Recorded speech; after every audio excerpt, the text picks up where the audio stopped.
Diriger une organisation est tout, sauf un exercice solitaire. Et pourtant, ce que l'on a coutume d'appeler la solitude du chef est une réalité et même une épreuve qu'il vaut mieux choisir que subir. Il est en effet difficile d'imaginer diriger une organisation en solitaire, en se tenant à l'écart, isolé des autres.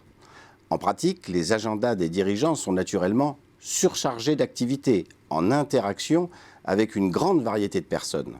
Rendez-vous, réunions, discours, rencontres en tout genre et j'en passe. Voilà pourquoi les qualités interpersonnelles telles que l'aisance sociale, la capacité à tisser des liens et à négocier sont généralement identifiées comme des attributs indispensables à l'exercice d'un leadership.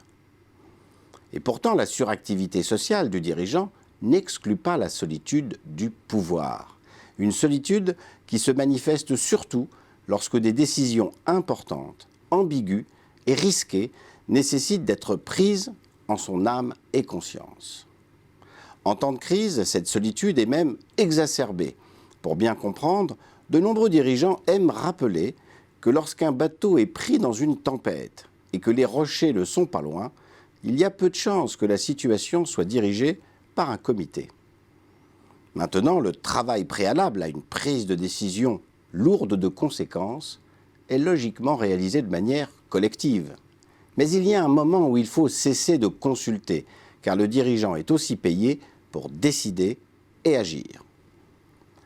Alors entre le temps des études et de la consultation et celui de la décision et de l'action, il existe un moment très particulier pendant lequel le dirigeant est vraiment seul.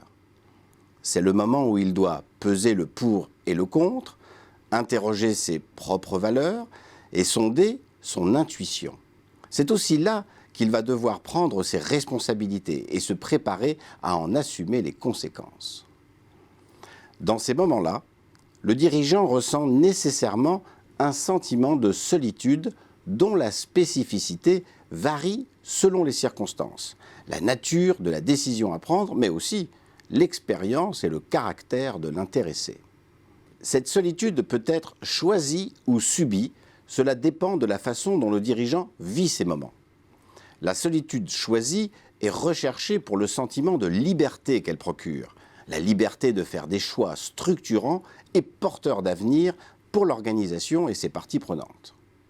Mais attention, la solitude choisie est un alcaloïde. À force d'y prendre goût, certains dirigeants développent un irrépressible besoin de décider seuls sur des sujets où leur valeur ajoutée est loin d'être avérée. Quant à la solitude subie, elle est symptomatique d'un leadership dysfonctionnel. Elle donne aux dirigeants l'impression d'être seuls au bord du précipice.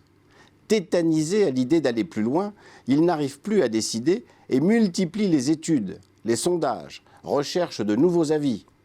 Et ce faisant, il peut trouver quelques bonnes raisons de procrastiner ou bien caresser l'espoir qu'une absence de décision finira par résoudre la situation.